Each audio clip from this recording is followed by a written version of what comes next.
நம்ம வந்து முதல் முறையா வந்து இந்த அலைவரிசையிலேருந்து பணி செஞ்ச ஒரு நாள் அது. இந்நாட்கள்ல வந்து அது வந்து நவம்பர் 3 வந்து ஒரு நம்ம அலைவரிசையிலேருந்து பணி செஞ்ச ஒரு துவக்கமான நாளா, அது ஒரு நினைவு கூர்ற ஒரு நாளா, நம்மள ஃபாலோ பண்ற மாணவர்கள் வந்து அத பண்ணணும். அத பார்க்கலாம். அதுக்கு குரு பூஜை, குத்துவிளக்கு ஏத்தி, கும்மி அடிச்சு, வீணடிச்சிராம, அத தயவு செய்து அந்த மாரி பேட்டர்ன்ல எடுத்துட்டு போயிராம, அப்புறம் பின் நாட்கள்ல இதுதான் அவர் செத்துப்போன நாட்கள்னு கூட அதையும் ஆக்கி விட்டுறாம, அதை உணர்ந்து தெளிவா அலைவரிசை வந்த நாள் நவம்பர் 3, நவம்பர் 4. ஆன்மா அருங்கோண சக்கரன் முதல் முறையா தோற்றி வைக்கப்பட்டதுன்னு இல்லை, அதுலேருந்து வேலை செஞ்ச ஒரு நாள் அது. நவம்பர் 4ஆம் தேதி தொடங்கணும். அதுக்கு முன்னாடியே முதல் நாள்ல இருந்து அதுக்கான பணிகளை அது வந்து தொடங்கப்பட்டது.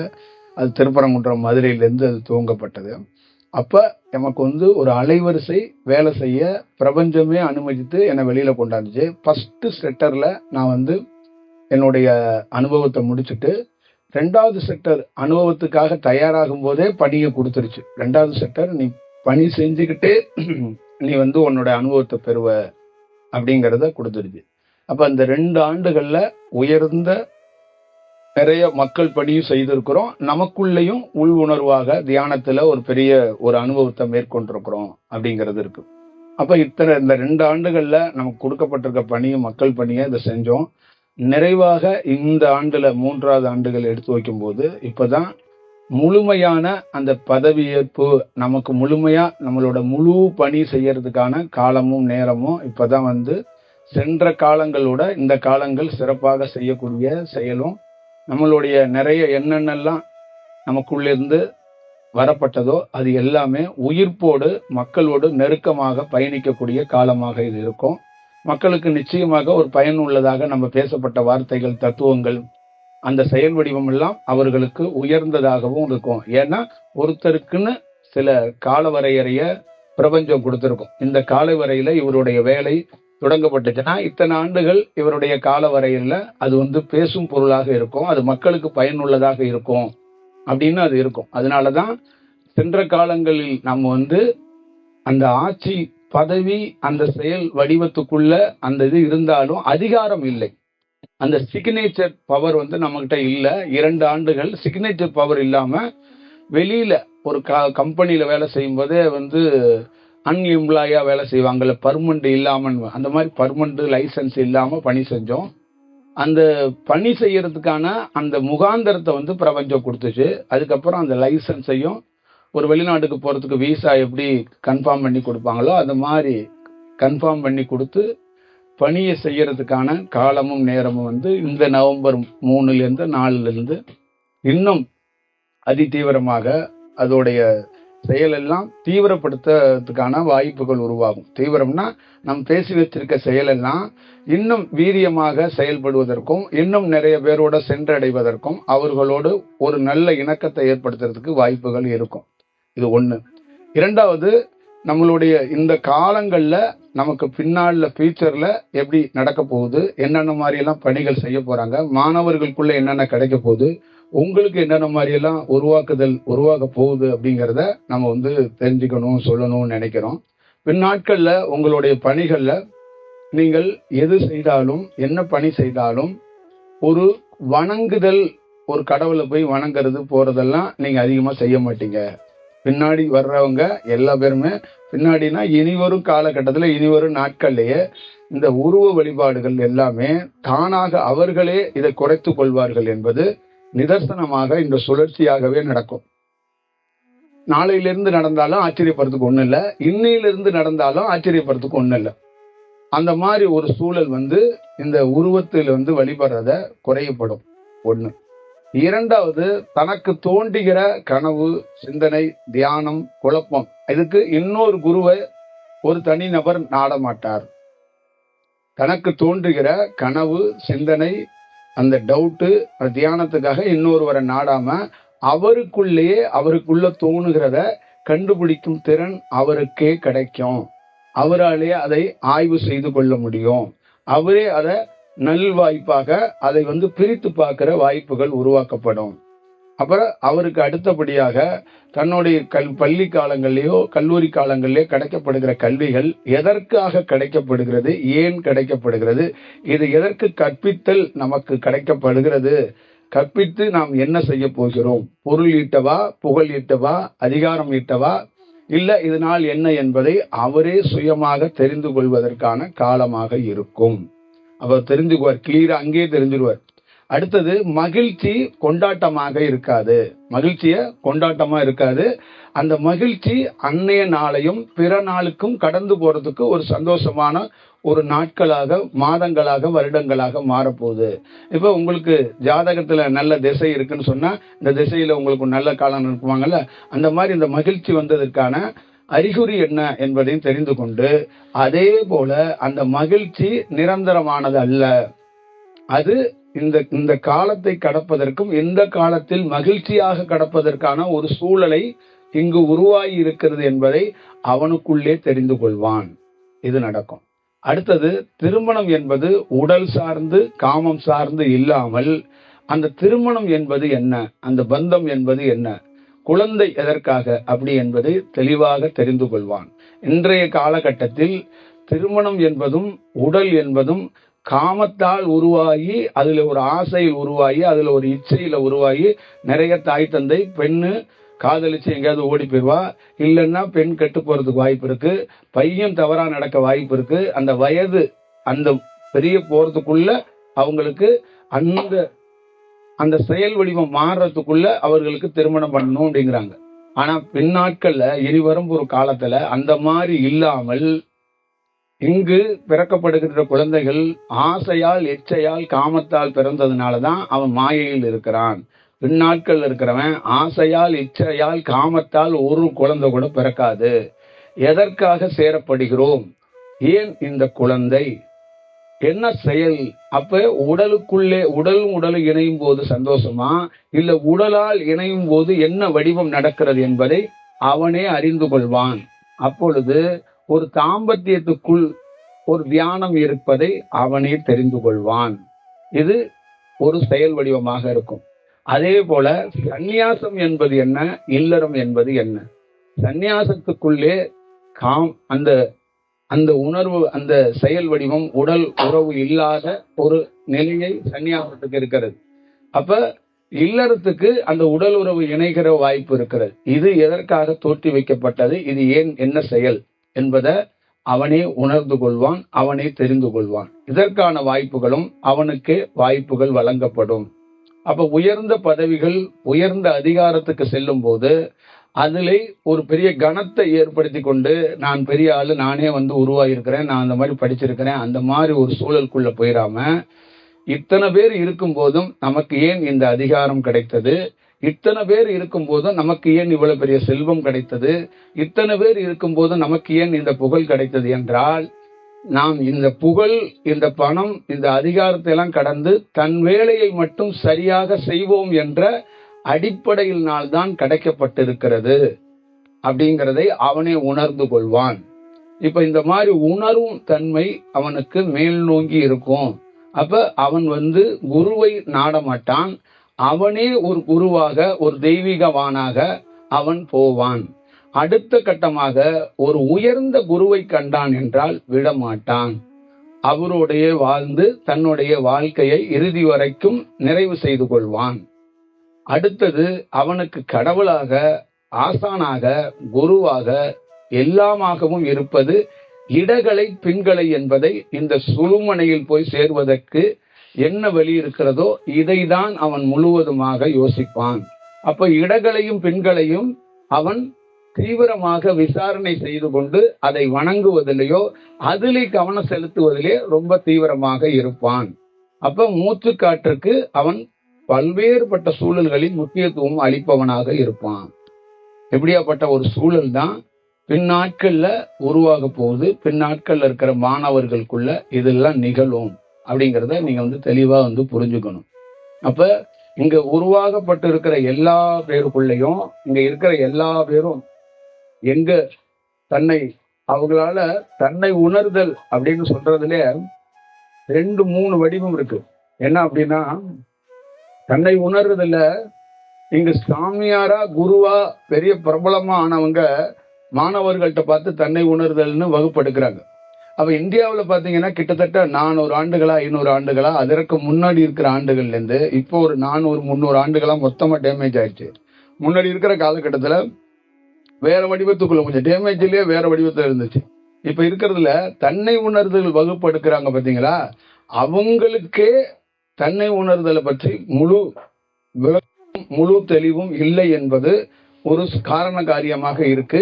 அது தவறு அவர்கள் இழைத்திருக்கிறார் என்பதை அவர்களே தெரிந்து கொள்வார்கள்.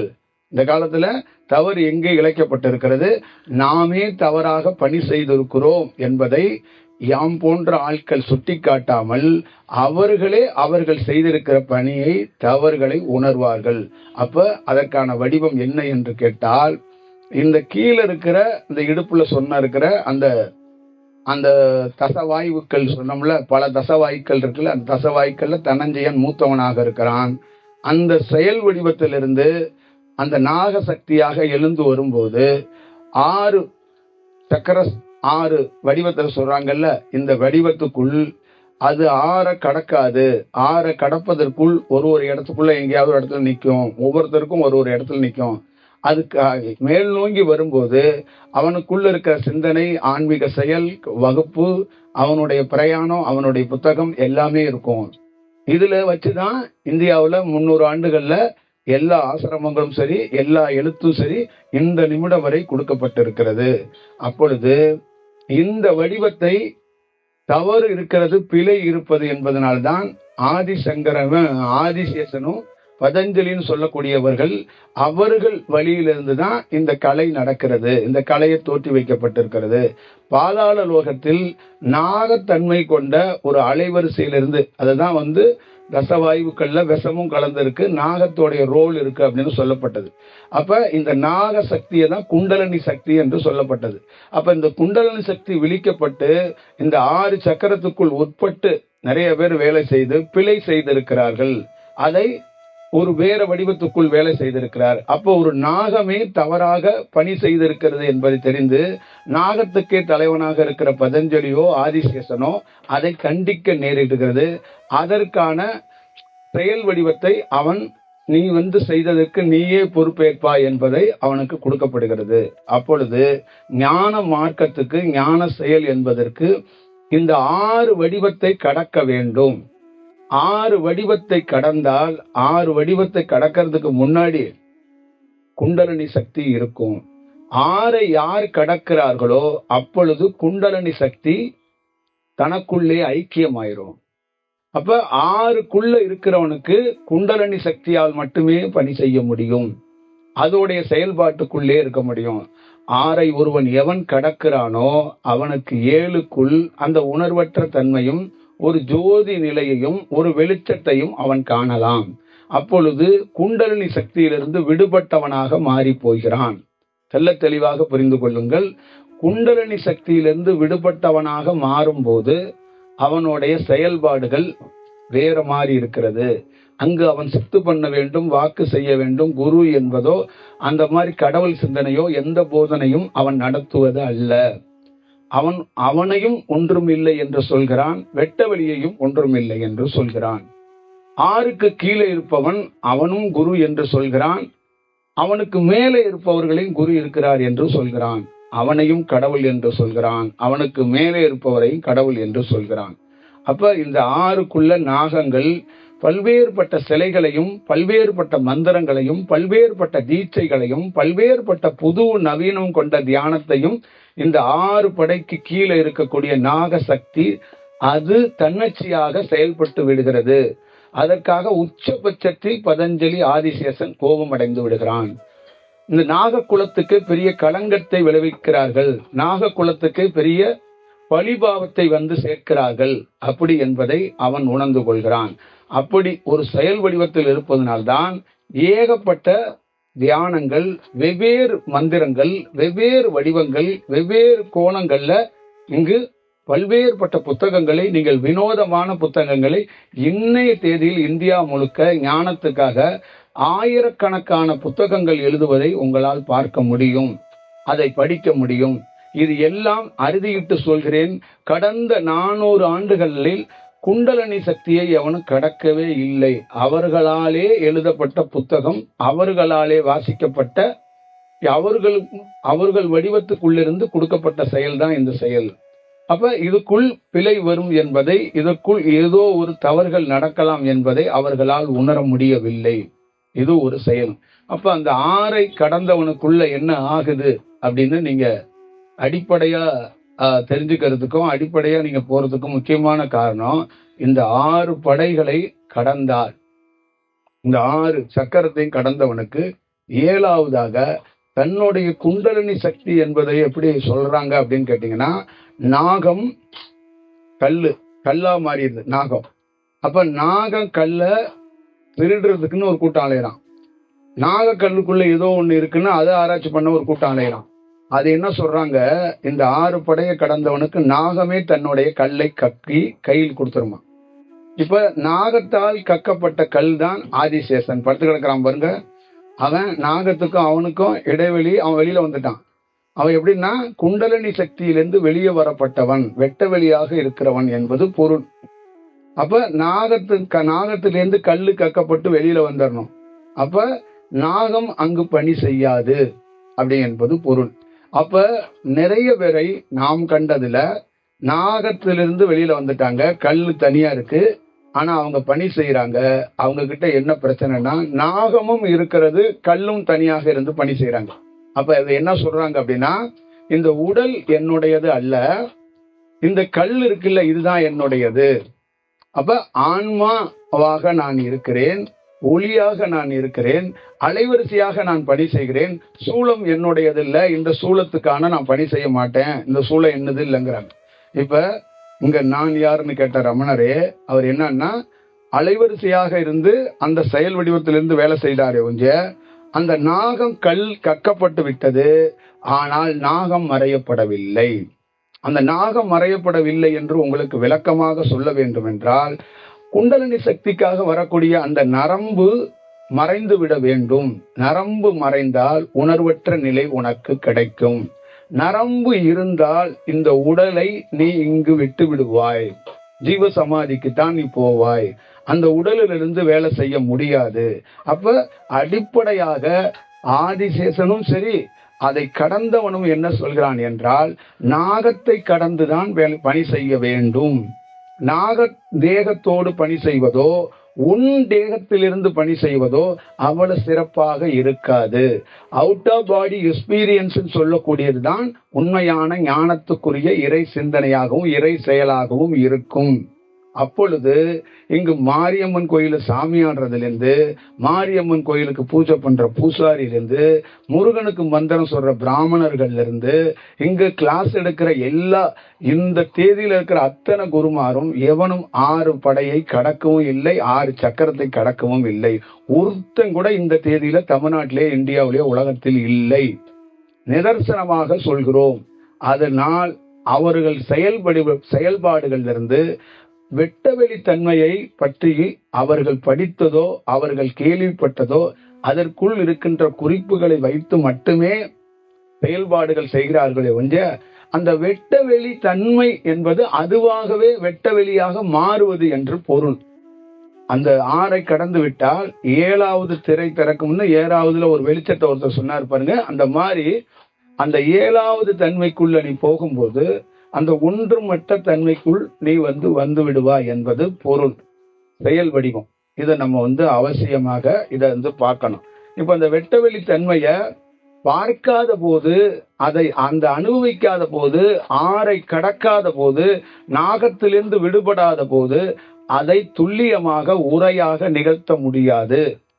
அதற்கு ராமலிங்கம் போன்ற அவர்கள் உயர்ந்த அவர்களோ, மகாவதாரோ, இல்ல நம்ம மாணிக்க வாசகர் போன்ற வாசகத்தில் இருக்கின்ற படிப்பணியை வைத்துக்கொண்டு, நம்மளுடைய கொஞ்சம் தியானத்தை வைத்துக்கொண்டு, உணர்த்தப்படும் செயலிலிருந்து வேணால் வெட்டவெளியை பற்றி பேசலாம், உரை நிகழ்த்தலாம், வகுப்பெடுக்கலாம். ஆனால் முழுவதுமாக நீ அந்த இடத்துக்கு சென்றவன் அல்ல. இந்த நடுவில் ஒரு செவர் எடுக்கப்பட்டிருக்கிறது அல்லவா, 6க்கு கீழே இருக்கிறவன் இந்த பக்கம் நிற்பான், 6க்கு அந்த பக்கம் இருக்கிறவன் வெட்டவெளியா இருப்பான். அப்ப நடுவுல தண்ணி ஓடிக்கொண்டு இருக்கும். இந்த கரையில் நீ நிற்பாய், அந்த கரையில் வெட்டவெளி இருக்கும். ஆனால் இந்த கரையில் இருந்து அந்த கரையை பார்த்து விட்டு வேணால் உரை நிகழ்த்தலாமே வந்து அந்த கரை போனாதான் அதோடைய முழு தன்மை தெரியும். அதான் சொல்கிறார்கள், கடலுக்கு போனவன் கடலை பற்றி முழுவதுமாக பேச முடியாது.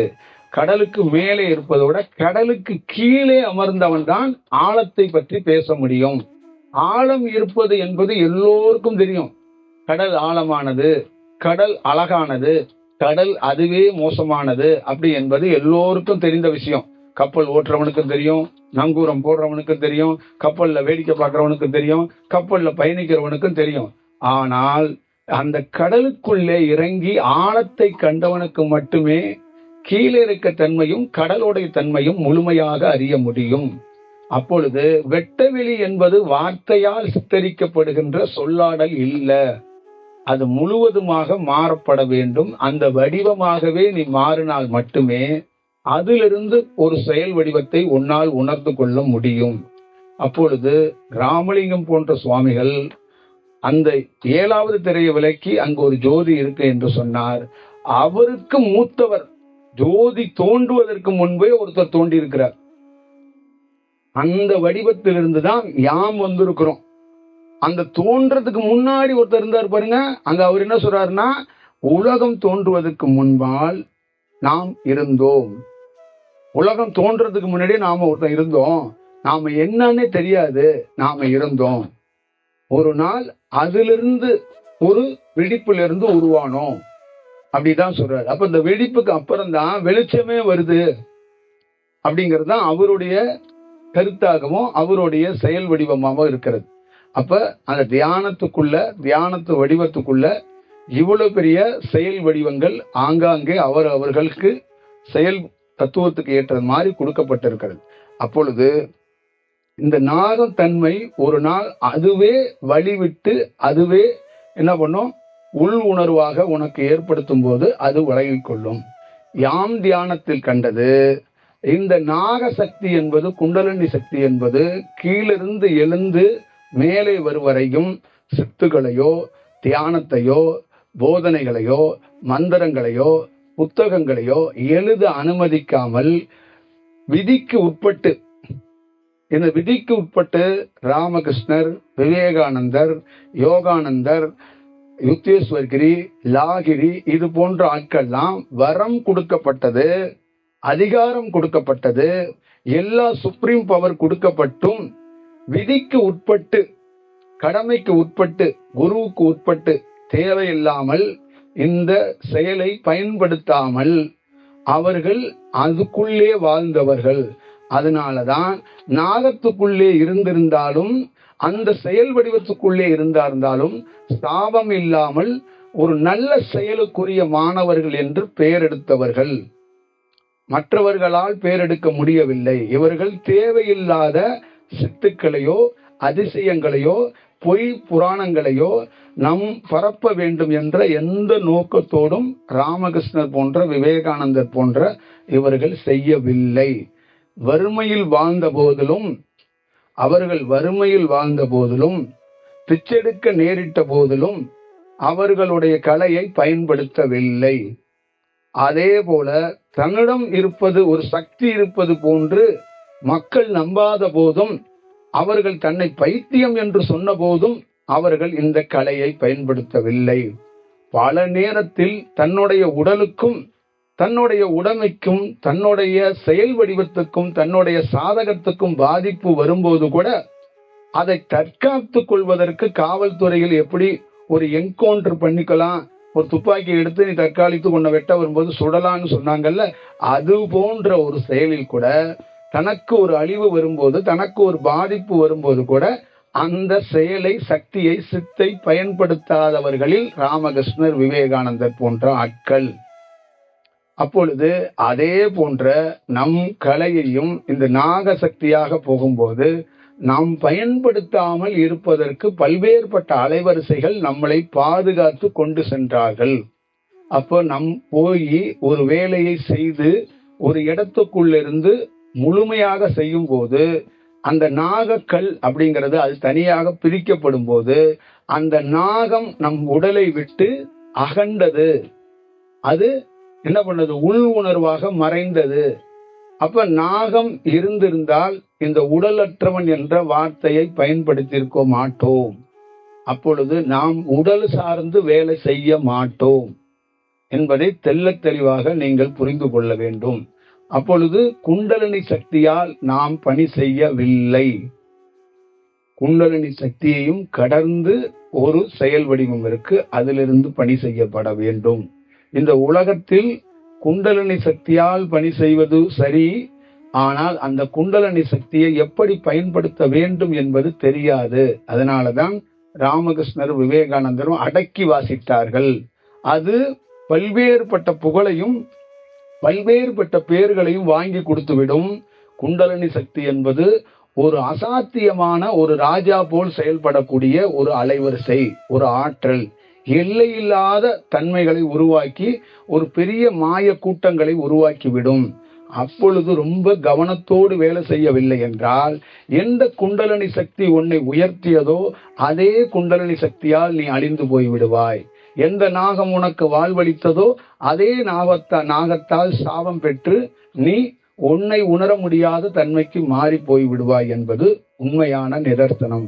அதனாலதான் ஒரு சாதகனாக இருப்போம் அவனுக்கு என்ன தேவை என்றால், தனக்குள் இருக்கின்ற செயல் வடிவத்தை உணர்ந்து எந்த சக்தியையும், எந்த கலையையும், எந்த செயல்பாடுகளையும், எந்த கால்குலேஷனையும் போட்டு விடாமல் அவனுடைய பிரயாணம் இருக்கப்பட வேண்டும். அந்த அனுபவம் முடிந்தவுடனே அவனுக்கே நாகம் எப்படி கல்லை தானாக கக்கிறதோ, ஒரு காலகட்டத்தில் நாகமே கக்கிவிடும். இங்கொழுது என்ன என்றால், நாகம் விழிப்பதில்லை, இவர்களாகவே விழிக்க வைக்கிறார்கள். நாகம் மேல் நோங்குவதில்லை, இவர்களாகவே நாகத்தை மேல் நோங்குகிறார்கள். நாகம் படம் எடுப்பதில்லை, இவர்களாகவே நாகத்தை படம் எடுக்க வைக்கிறார்கள். இப்பொழுது ஒரு பாம்பாட்டி ஊதுனான் என்றால், இங்கன ஊதுனான்னா இங்கிருந்து ஏகப்பட்ட நாகம் வரும். அப்ப அந்த உண்மை தன்மையை அவன் நாகத்தை ஏமாத்தி பிடிச்சிட்டு போயிடுறாங்க. அந்த மாதிரி இந்த நாகம் எப்படி கிளம்பும் என்று தெரிந்து அதற்கு பயிற்சி கொடுக்கப்படுகிறது. அப்ப ஒரு வாலிண்டராக ஒரு தொந்தரவு பண்ணி சுருண்டு கிடக்கின்ற நாகத்தை இங்க இருக்கும் பெரிய கூட்டம் அக்னியை போட்டு எழுப்புகிறது. முதல் பிழை. இரண்டாவது பிழை, அந்த நாக சீற்றத்தை படம் எடுப்பதற்கு அதற்கும் மந்திரத்தை சொல்லி அதற்கும் ஒரு சவுண்ட போட்டு அந்த நாகத்துடைய கோபத்தை ஆளாகும் போது அது சீற்றமாக விழுந்து அப்படி மேலே பார்த்து தலையை தூக்கும் போது அங்கிருந்து பெரும் அலைவரிசைகள் வருகிறது, பெரும் சக்திகள் வருகிறது. அதை வைத்து நாம் பெரிய பிரபலமாக பெரிய செயல் வடிவமாக செய்து விடலாம் என்று இதையும் செய்கிறது. அப்பொழுது அவன் சொல்கிறான், ஒரு பாம்பாட்டி என்பவன் தந்தையாக இருக்கணும், குருவாக இருக்கணும், தாயாக இருக்கணும், அல்லது நண்பனாக இருக்கணும், கணவனாக இருக்கணும். ஆனால் இங்கே ஒரு சர்க்கஸ்காரனாக மாறி போனான். இங்கு தியானம் கற்றுக்கொள்பவனும் சர்க்கஸ் பார்க்க வந்தவனாக இருக்கிறான். தியானத்தை கற்றுக் கொடுப்பவனும் ஒரு சர்க்கஸ்காரன் மாதிரி இந்த நாகத்தை எப்படி பயன்படுத்த வேண்டும் என்பது நாகத்துக்கே தெரியாமல் நாகத்தை ஏமாற்றுகிற வித்தைகளை வைத்து கற்றுக் கொடுக்கப்படுகிறது. இதனாலே அந்த நாகம் எழுந்து பெரிய பணிகளை செய்யும் போதும், அந்த நாகம் எழுந்து மேலே செய்யும் போதும் பல்வேறுபட்ட செயல்கள் வெளியே வந்தாலும் அந்த நாகத்துக்கே தெரியாமல் அந்த நாகத்தை ஆட்டி படைக்கிறார்கள் என்பதுதான் இதோடைய செயல். அப்பொழுது அது சொல்கிறது, உண்மையாக இந்த இசையை கேட்டுவிட்டு நான் ஆத்மார்த்தமாக விழித்தேன், ஆத்மார்த்தமாக வந்தேன், என்னை வைத்து தவறாக பயன்படுத்தி கொண்டிருக்கிறார்கள் அப்படி என்பது இதுக்கான உரிய தலைவனாக இருக்கக்கூடிய பதஞ்சலி ஆதிசேஷன் அந்த நாகத்தை மட்டுமல்ல அதை இயக்குனவனுக்கு கடுமையான தண்டனைகளை விதிக்கப்படுகிறது அப்படி என்பதை தெரிந்து கொள்ளணும். அது என்ன சொல்லுது? இயல்பாக உண்மையாக சத்தியத்தோடு பாம்பாட்டி என்று ஒரு சித்தனை சொன்னான்கல்லவா, மருதமலை என்று சொன்னான்கல்ல, அந்த மாதிரி உண்மையாக இடக்களையும் பெண்களையும் எவன் ஒருவன் பயன்படுத்துகிறானோ நாமே ஒரு நாள் உண்மையாக எழுவோம். நாம் எழுந்த நாம் கரெக்டான பாதையில் சென்று அதை நல்வழியோடு வருவோம். வளர்ந்து வளர்ந்து மேலே போய் தொண்டைக்கு பக்கத்திலே அமர்ந்திருப்போம். எல்லா அதிசயங்களும் உங்களுக்கு செஞ்சு கொடுப்போம். ஒரு நாள் நீங்கள் அந்த பாதாள லோகத்திலிருந்து வரப்பட்ட ஞாம் நீங்கள் மேலோத்துக்கு செல்ல வேண்டும் என்றால் அந்த கமண்டலத்தை நோக்கி தலையோடைய உச்சிக்கு நாம் சென்று அங்கு நாம் என்ன செய்வோம் என்றால் எம்பாயில் இருக்கின்ற கல்லை கக்குவோம், யாமே கக்குவோம். அதுவே இந்த ஸ்ரீ அரங்கநாதனாக இருப்பவர்கள் உடைய செயல். அந்த ரங்கநாதன் என்று சொல்லக்கூடியதும் அந்த அனந்த சேதன் பத்மநாதனாக இருக்கக்கூடிய அவரும் அந்த நாகத்திலிருந்து கக்கப்பட்ட கல்லிலிருந்து ஒரு ஒளி பிராகாரத்தில் ஒரு வெளிச்சமாக ஒருவன் உறங்கி கொண்டிருக்கிறான். இதுதான் இதுக்குள்ள இருக்கிற வடிவம். அப்ப யாமே செய்துவிட்டு யாம் என்ன செய்வோம் என்றால் எம் தோற்றத்தை ஒரு கடத்தில் நாங்கள் மறைத்துக் கொள்வோம். நாம் நாகமாக இல்லாமல், ஏனென்றால் இந்த கல் வந்தவர் வெளிச்சமாகவும் வெளிச்சம் இல்லாமலும் அவர் உருவம் இல்லாமல் பேர் இல்லாமல் என் பேரும் இல்லாமல், அது சொல்லுது. நாகமாக இருக்கிற என் பேரோ பதஞ்சலி பேரோ ஆதிசேஷன் பேரோ பிற குருமார்கள் பேர் இல்லாமல் இந்த கல் வந்தவன் அவனுக்கும் பேர் இல்லாமல் அவனை சுத்தி இருக்கின்ற எல்லா செயலிலும் விடுபட்டு ஒரு வெட்ட வெளியாக அந்த கல்லிலிருந்து ஒன்றே ஒன்று செயல்தான், ஒரு அலை பிரகாரம், ஒரு அலைவரிசை அதிலிருந்து வெளிப்படும். அந்த அலைவரிசையிலிருந்து இந்த உலகத்தில் நிறைய செயல் தோற்றி வைக்கப்படும். இவ்வளவுதான் இதுக்குள்ள இருக்கிற முக்கியமான செயல் வடிவமா இருக்கு. அப்பொழுது யாம் இருந்தால் அது சரியாக இருக்காது என்பதற்காக யாம் மறைந்து கொள்கிறோம். யாம் மறைந்து கொள்வதற்கு முக்கியமான காரணம், அவர் அடைந்த அனுபவத்துக்கு முன்னால் யாம் இருந்தால் சரியாக இருக்காது, அந்த அனுபவத்துக்கு உகந்ததாக இருக்காது. அப்ப பேர் வெளிச்சமாக இருக்கக்கூடிய வெற்றிடமாக இருக்கக்கூடிய இடத்தில் ஒரு பொருளாக நான் தோன்றிவிட்டால் அந்த வெற்றிடத்துக்கு ஒரு களங்கம் வந்துவிடும். அதனாலே எம் உருவத்தை யாமே மறைத்துக் கொள்கிறோம் என்பதுதான் ஆதிசேஷனுடைய அற்புதமான செயல் வடிவம். அப்ப தர்மம் சத்தியம் நிஜம் என்பது ஒருவரை உருவாக்குற வரைக்கும் உருவமாக தோன்றுகிறது. நீ உருவாகிற வரைக்கும் இங்கு சாதகனாக தியானம் பண்ணும் ஒவ்வொருத்தனும் நீ உருவாகும் வரைக்கும் உன் உடல் ஒரு உருவம் என்று சொல்லும். நீ உருவாகும் வரை ஒரு குரு உருவமாக தெரிவார், ஒரு கடவுள் உருவமாக தெரிவாய். நீ உருவாகி முடித்ததுக்கு அப்புறம் உன் உருவமும் மறைந்து கொள்ளும், கடவுளும் மறைந்து கொள்வான், குருவும் மறைந்து கொள்ளும்.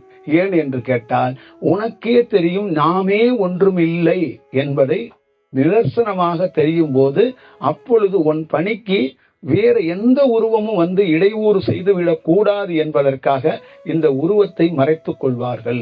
அதனால்தான் உன்னை எப்படி தயார் செய்வார்கள் என்றால், ஒரு அனுபவத்தை பெற்றதுக்கு அப்புறம் நீயே உருவம் இல்லை என்பதை உணர்ந்து வேலை செய். அப்பொழுது உன் உருவத்தை இல்லை என்பதை உனக்கு சொல்லிவிடுவார்கள். ஊர் உன் உருவத்தை பார்க்கட்டும், உலகம் உன் உருவத்தை பார்க்கட்டும், ஆனால் நீ உன் உருவத்தை பார்க்க முடியாது, உன் உருவத்திலிருந்து பணி செய்ய முடியாது. உன் உருவம் இந்த பணி செய்யவில்லை என்பதை தீர்க்கமாக நீ தெரிந்து கொள்வாய். அப்பொழுது இந்த உருவம் என்பது ஒரு தற்காலிகத்துக்குரிய செயலாக இருக்கிறது. அப்ப இறைவன் என்பதும் அந்த அலைவரிசை என்ன சொல்கிறது என்றால், தற்காலிகத்துக்கு ஒரு கற்பனை வடிவத்தை தோற்றி வைக்கிறோம். அந்த கற்பனை வடிவம் முடிந்தவுடன் யாம் எதை தோற்றி வைத்தோமோ அதை யாமே கலைத்து விடுகிறோம். அப்பொழுது ஒரு நாள் இந்த வெட்டவெளி இருக்கும் இந்த உருவத்தை யாமே கலைத்து விடுவோம் அப்படிங்கிறத அவர் தெளிவா சொல்லிட்டு இருக்கிறாங்க. அப்ப இங்க இருக்கிற தோன்றப்படுகிறது எல்லாமே எல்லா குருமார்கள்ட்டையும் என்னன்னா, ஒரு செயல் வடிவத்தை அதிசயம் என்பதோ அற்புதம் என்பதோ அவர்கள் தோற்றி வைக்கிறார்கள்.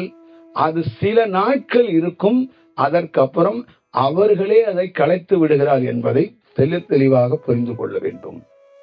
மனிதனாக பிறந்த நமக்குள்ளே என்ன இருக்கிறது என்றால், ஒரு பொருளை தோற்றி வைக்கிறோம், அந்த பொருளை நமக்கு கலைக்க தெரியவில்லை, அதுவே நிஜம் என்று அதற்குள்ளே வாழ்கிறோம். நாம் அதற்குள்ளே நிஜம் என்று வாழ்ந்தாலும் பரவாயில்லை, நம் மகனையோ மகளையோ பிடித்து அப்பா தோற்றி வைத்த பொருளை தயவு செய்து விட்டு விடாதே, இதே பொருளை பிடித்துக் கொள்ளு என்று அவனையும் கெடுத்து விட்டு போகிறோம். அப்பாவே ஒரு கற்பனை, அப்பா தோற்றி வைத்த பொருளும் ஒரு கற்பனை. அடுத்தது மகனிடம் சொல்வது அதே கற்பனையை நிஜம் என்று சொல்லி நீ கையில் பிடித்துக் கொள் என்று அப்பா அதற்கு உத்தரவாதம் கொடுத்து சர்டிபிகேட்டை கொடுத்து ஒரு சொத்து என்ற பேரு கையெழுத்து போட்டு கையில கொடுத்துட்டு போயிடுறாரு. இந்த சொத்து அப்பா கொடுக்கலன்னா மண்டையை உடைச்சு பக்கத்துல அவங்க வேற ஒரு கலவரத்தை பண்ணிடுவாங்க. அது ஒண்ணு. இப்ப ஒருவர் 11 மாடி வீடு கட்டினார். 11 மாடிகள் வீடு கட்டி முடித்து விட்டது. 12வது ஒரு மாடியை கட்டி ஒரு அறையை கட்டி கொண்டிருக்கிறார். அப்ப 11 மாடிகள்லையும் அவருக்கு தோணியது, யார் யார் அவர்கள் வீட்டில் இருக்கிறார்களோ அவர்களுக்கு எல்லோருக்கும் ஒரு ஒரு அறை கொடுக்கப்பட்டு விட்டது. அந்த 12வது அறை கட்டி கொண்டு இருக்கும் போது அந்த அறையில் அமர்ந்து இருக்கும் போது அவருக்கு ஒரு வெற்றிடம் ஏற்பட்டு விட்டது. அந்த வெற்றிடத்தில் என்ன என்றால், இந்த 12வது இடத்தில் தங்குவதற்கு ஆள் இல்லை அப்படிங்கிற வெற்றிடம். யார் தங்க போகிறார் அப்படின்ற ஒரு வெற்றிடம் தோன்றிவிட்டது. அப்ப ஆளே இல்லாத ஒருவனுக்கு இந்த அறையை ஏன் கட்டுகிறாய் அப்படிங்கிற ஒரு செயல், ஒரு காட்சி அவனுக்கு தென்பட்டுருச்சு. அப்ப அவனுக்குள்ள என்ன ஆயிடுச்சு அப்படின்னு கேட்டீங்கன்னா, யாருமே இல்லாததுக்கு ஒரு அறை கட்டுகிறோமோ அப்படின்னு அந்த 12வது அறையில, அப்ப அந்த 12வது அறையை சுத்தி பார்க்கும்போது இது ஒரு வெற்றிடம், இது ஒரு வெற்றிடம்னு அவருக்கு தெரிஞ்சிருச்சு. அப்ப அவர் யோசிச்சு பார்த்தது என்ன என்றால், கீழே இறங்கி வந்து பார்த்த உடனே 11 மாடியையும் பார்த்துக்கிட்டே வர்றாரு. பார்த்துட்டு கீழே வந்தோடனே, எதுவுமே நிரந்தரம் இல்லை, இதுவும் ஒரு நாள் வெற்றிடமாக மாறப்போகிறது, நாமே ஒரு நாள், எல்லோரும் ஒரு நாள் போய் விடுவோம், இங்க யார் இருக்க போகிறா என்று அவருக்குள்ளே தோணிச்சு. இப்ப இங்க இருக்கிறவர் ஒருத்தர், அவர் உயிருக்கு ஆபத்தா இருக்காரு, தாத்தா, அவருக்கு ஒரு ரூம் கொடுத்தாச்சு. அடுத்தது பாட்டி, அதுவும் உயிருக்கு ஆபத்தா இருக்கு, அதுக்கு ஒரு ரூம் கொடுத்தாச்சு. இவங்க 2 பேரும் போயிட்டா இது வெற்றிடம். அடுத்தது நாமும் நிரந்தரம் இல்லை, ஒரு நாள் போய் விடுவோம். அப்ப இந்த 11 மாடியும் வெற்றிடம் தானே. இது எதற்காக உருவாக்கப்பட்டது? இதற்காகயா நிஜம், இதற்காகயா வேலை என்று இவ்வளவு நாள் நான் பார்த்து கொண்டிருந்தேன் அப்படி என்று அந்த கணம் அவருக்கு ஞானம் கிட்டியது. அந்த கணம் என்ன சொன்னார் என்றால், வீட்டை துறந்து விட்டார். இப்ப அவங்களை கூப்பிடுறாங்க, வீட்டுக்கு வாங்க, 11 மாடியை கட்டினீங்க, 12வது மாடியும் கட்டினீங்க, கிரக பிரவேசருக்கு வந்து சேருங்க அப்படிங்கும்போது, நான் நானே ஒரு வெற்றிடான்ட்டார். அதனால வெற்றிடத்தில் அமர்ந்திருக்கிறேன், அது ஒன்றும் இல்லை அப்படின்ட்டு. அப்ப அவங்களுக்கு இவருக்கு பைத்தியம் முடிச்சிருச்சு. அதனால இவர் நம்ம எதுவும் சொல்ல முடியாது, நீங்க வாங்கடா நம்ம பால் காய்ச்சி குடி போயிருவோம்னு அவங்க வீட்டுல இருக்கிறவங்க எல்லாம் போயிட்டாங்க. அப்ப ஒரு நாள் இப்ப இவரு உலகமே கொண்டாடுது. இப்ப இவங்களை எவனுமே கண்டுக்கல, 11 மாடியில இருக்கிறவன எவனுமே கண்டுக்கல, இவரை உலகமே கொண்டாடுது. என்னடா பைத்தியமா இருக்கிறவரை எப்படா கொண்டாடுதுன்னா, பைத்தியமாக இல்லை, நிஜத்தை கண்டுபிடித்து விட்டார். இவ்வளவுதான் இதுக்குள்ள இருக்கிற விஷயம். அப்புறமா இந்த 11 மாடி 12 மாடியில இருந்தாங்கல்ல, இவருக்கு பைத்தியம் பிடிச்சது சொன்ன அம்மா மட்டும்தான் உயிரோட இருக்கு, பாக்கி எல்லா பேரும் செத்து போயிட்டான். இப்ப அந்த அம்மா இந்த பூட்டி சாவி எடுத்துட்டு இவர் காலடியில வைக்குது. இது ஒண்ணு இல்லைங்கிறது இப்பதான் தெரியுது. அப்போ என்ன சொல்றாரு, ஒண்ணு இல்லைன்னு தெரியுது, அதனால என்னையாச்சும் நீங்க ஏத்துக்கங்க, நான் இங்கேயே இருக்கிறேன். அந்த அவ்வளவு பெரிய வீட்டுல சும்மா இருக்கு, அந்த அவ்வளவு பெரிய வீட்டுக்குள்ள நாளா இருக்க முடியல, பயமா இருக்கு. ஒரு நாள் பாட்டி கூப்பிடுறான், ஒரு நாள் தாத்தா கூப்பிடுறான், ஒரு நாள் புள்ள கதவை தட்டுறான், அதனால எனக்கு ஒன்றும் பண்ண முடியாது, அதனால நீங்க கட்டின வீட்டை உங்கள்கிட்ட சாவி கொடுத்துட்றேன், நான் உங்க பக்கத்திலேயே உட்காந்துக்கிறேன், என்னை ஏத்துக்கங்க அப்படின்னுச்சு. அப்ப இவரு சொன்னார், இப்பயும் நீ வெற்றிடம் இல்லை. அவர் சொல்றார், இப்பயும் நீ வெற்றிடம் இல்லை, உன்னிடம் ஒண்ணு இருக்கிறது. என்ன ட்ரெஸ் எல்லாம் இருக்க, கழட்டி போட்டணுமான்னு கேட்டுச்சு. அதுவும் இல்லை, உன்னிடம் ஒண்ணு இருக்கிறது, அது ஒரு நாள் அகலப்பட்டால் மட்டுமே தான் இந்த வெற்றிடத்துக்கு என்ன பொருள் என்று உனக்கு தெரியும். இப்ப நான் என்னதான் பண்ணணுங்கிறது உங்களோட செயலா இருக்கு அப்படின்னு கேட்டீங்கன்னா, நீ ஒன்றுமே செய்ய வேண்டாம், செய்யாம இருந்து பாரு, ஒரு நாள் அது என்னன்னு தெரிஞ்சிடும். நீ ஏதோ ஒண்ணு செய்ய போகதான் அந்த வெற்றிடத்தை தெரிந்து கொள்ளாமல் இருக்கிறாய். எதுவுமே செய்யாதே, ஒரு நாள் வெற்றிடம் என்ன என்பது உனக்கு தெரிஞ்சிடும். நான் செங்கக்கல்லையும் சிமெண்டையும் தூக்கிக்கிட்டு கொத்தனாரையும் இன்ஜினியரையும் பார்க்க போனவனுக்கு தான், ஒண்ணுமே தெரியாதவனுக்கு இந்த அறை எதற்குன்னு கேட்டதுக்கு ஒரே கேள்விதான் கேட்டேன், இந்த அறை எதற்கு, எவனுமே இல்லை, எவனும் இல்லாததற்கு எதுக்கு ஒரு அறை கட்டுகிறோம் என்று கேட்ட ஒரே வார்த்தைக்காக நான் வெற்றிடமாக மாறி போனேன். அப்ப நான் எந்த தியானமும் பண்ணல, அவ்வளவுதான். இததான் பட்டினத்தான் கதையில காதிருந்த ஊசிக்கு இதை வைத்து என்னப்பா பண்ண போற அப்படின்னு அந்த ஒரு வாசகம்தான், ஒரு செயல் தான், ஒரு வடிவம் தான் அவன் வாழ்க்கை மாறி போனது. அப்ப இங்கு எல்லாம் இறைவனால் தோற்றி வைக்கப்பட்ட அனைத்து பொருட்களும் நீ ரசித்துக்கொள், நீ எல்லாம் செய்து கொள், ஆனால் நிஜமும் கற்பனையுமே அது ஒரு நாள் கலைக்கப்படும் என்பதை நீ புரிந்து கொள். நீயும் கலைக்கப்படுவாய், உன்னை சுத்தி இருக்கிற பொருளும் கலைக்கப்படும். முன்பே நீயே கலைத்துக் கொள்வதற்கு தயாராக வந்துவிடு. இது ஒரு ஒரு ஒரு செயல் வடிவத்துக்காக, ஒரு வடிவத்துக்காக தான் மட்டும்தான் இது இது ஒரு ஒரு ஒரு ஒரு படைப்பாக, ஒரு ஒரு காட்சியாக தெரிகிறது. வந்து இந்த காட்சி ஒரு நாள் கலைக்கப்பட்டு விடும் என்பதை நுட்பமாக நீ தெரிந்து கொள் என்பதுதான் இங்க எல்லா பேரும் சூட்சமாக அவங்க வெவ்வேறு வடிவத்துல வெவ்வேறு கோணங்கள்ல வார்த்தைகள்ல சொல்லிக்கிட்டே இருக்கிறாங்க. அதை நம்மளால உணர முடியாததுக்கு காரணம், ஒரு அம்மா பூட்டி சாவி எடுத்துட்டு வந்தா பாருங்க, அவ வந்து சாவியை எடுத்துட்டு வந்ததுக்கு பயப்படுறா, பயந்தாங்குழியா இருக்கிறா. அதனால எடுத்துட்டு வந்து இவரு கொஞ்சம் கடவுள் மாதிரி இருக்கிறாரு, இவரை கும்பிடுறோம், நம்ம இங்கேயே செட்டில் ஆயிடுவோங்கிறதுக்காக தான் வந்தா. அவ வீட்டை ஒப்படைச்சிட்டு அவ பெருந்தன்மையோட நான் ஞானத்துக்கான விஷயத்துக்கெல்லாம் வரல. வீட்டுல பயமா பேயெல்லாம் வருது, நம்ம இவர்கிட்ட பாதுகாப்பா இவருடைய சம்சாரம்னு சொல்லிட்டு இங்க உட்காந்துக்குவோம் அப்படிங்கிறதுக்காக தான் அந்தமா வந்தாங்க. அப்பதான் அவர் சொல்றாரு, இது சரிப்பட்டு வராது அப்படிங்கிறது, நீ சும்மாக இரு அப்படிங்கிறத சொல்லி கொடுத்ததும் அதுதான். இப்ப இப்படிதான் நம்மளுடைய சூழல்கள் இருக்கு. அப்போ ஒரு நாள் வந்து நீ செய்கின்ற அத்தனை பொருட்களுக்கும் உனக்கே ஒரு நாள் விடை தெரிந்துவிடும். அந்த விடையிலிருந்து நீ அழகாக விடுபட்டு வந்து விடலாம். விடை தெரியவில்லை என்றால் காத்திருக்க வேண்டும். விடை தெரிந்தவரிடம் போனாதான் விடுகதைக்கு விடை கிடைக்கும். விடை தெரியாதவனிடம் போனா நீ அங்கும் அகப்பட்டு போவாய். புரியுதுங்களா? எலி தன்னாலே அகப்பட்டு போகும். புரியுதுங்களா? நாவு அடக்கினால் எலி அகப்பட்டு போகாது. அந்த மாதிரி ஒரு மனிதன் தன்னாலே அகப்பட்டு போவான். இங்கிருந்து அங்க, அங்கிருந்து அங்க, அங்கிருந்து அங்கன்னு போய் ஒவ்வொரு கூண்டுக்குள்ளையும் சிக்கிக்கொண்டு கடைசியில யமன் கூண்டில் மாட்டிக்கொண்டு இறந்து போவான். இதுதான் இதோடைய உண்மை தத்துவமா இருக்கு. அதனால வந்து சில இடங்கள்ல அவனுக்கே ஒரு மௌனமும் ஒரு பேசும் தேவைப்படும்.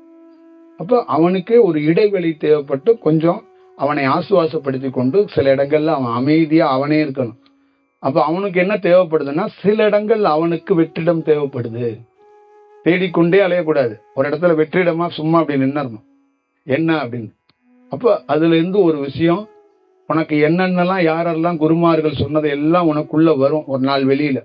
அப்ப அதை வைத்து நீ விசாரணை பண்ணி ஒரு செயல் வடிவத்தை உருவாக்குறதுக்கோ அடுத்த நடவடிக்கைக்குள் ஈடுபடுவதற்கு ஆரோக்கியமாக இருக்குங்கிறதான் நம்மளுடைய செயலாக சொல்றோம்.